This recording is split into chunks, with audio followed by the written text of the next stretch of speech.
দেশীয় জাতের মুরগি ও ডিম উৎপাদন করে তাক লাগিয়ে দিয়েছেন নওগাঁর এক নারী উদ্যোক্তা। শুরুটা 1 বছর আগে মাত্র 70টি মুরগি দিয়ে, আর এখন প্রতি মাসে আয় 60,000 টাকা।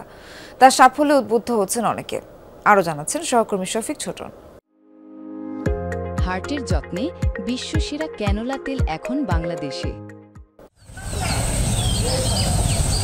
চকদোচাই গ্রামে ঢুকতেই বড় একটি মাটির বাড়ি, দোতলার বারান্দায় ইনকিউবেটর বসিয়ে দেশীয় জাতের মুরগির বাচ্চা উৎপাদন করছেন নাজনীন আক্তার। ডিম থেকে যখন বাচ্চা ফুটে বের হচ্ছে, তখন যেন নাজনীনের সাফল্যে এক একটি নতুন পালক যুক্ত হয়। মুরগি দিয়ে আগে বাচ্চা ফুটাইতাম, তো মুরগি দিয়ে বাচ্চা হলে আমার পোষাইতো না, 10টা 15টা করে বাচ্চা ওঠে।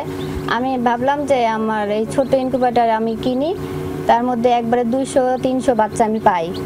তো সেগুলাই আমি আস্তে আস্তে বড় করি। বড় করতে করতে যখন বেশি হয়ে যায়, আমি সেগুলো বাজারে সেল করি 400-450 টাকা কেজি। মুরগি পালন করতে বাড়ির উঠানে খামার গড়ে তুলেছেন। অল্প দিনেই ধরা দিয়েছে সফলতা। মেয়ের সাফল্যে অনেকটা নির্ভর বাবা মা। এই 1 বছরে দেখেছি একটু আয় করেছি, তো দেখি কত দূর আগে যেতে পারে। আমি তার শেষ পর্যন্ত না দেখা পর্যন্ত ছাড়তেছি না, মেয়ের সাথেই থাকবো। নিজের পায়ে দাঁড়ার চেষ্টা করতেছে এবং এই যে ঘাসফুল অফিস থেকে কিছু অনুদান পাইছে, এটার থেকে আস্তে আস্তে শুরু হয়ে গেছে। আর এই যখন মুরগি বেচে, যখন ডিম বাচ্চা ফুটায়, তখন আমাকে ভালো লাগে, খুবই ভালো লাগে। যখন ডিম বেচতেছে, আবার কেউ কিনতে আসছে বা বাজারে নিয়ে আসে ডিম, তখন যায় ভালো লাগে।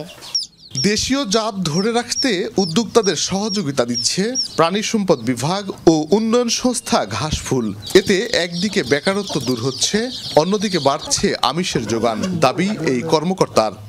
সারা বাংলাদেশব্যাপী উন্নত জাতের যে সমস্ত আমরা ডিম বা মাংস খেয়ে থাকি, সেখান থেকে তারা দেশীয় জাতের প্রতি কিন্তু আগ্রহ দেখাচ্ছে। বিশেষ করে তার পুষ্টি বা স্বাদ এবং গুণগত মান, এটা কিন্তু বিদেশি বা উন্নত জাতের চাইতে একটু আলাদা।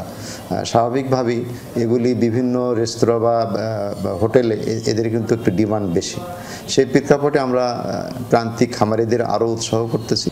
নওগাঁ জেলায় দেশীয় মুরগি উৎপাদনে 250 প্রদর্শনী খামার স্থাপন করার কথা জানিয়েছে প্রাণী সম্পদ বিভাগ। শফিক ছোটন, যমুনা নিউজ, নওগাঁ।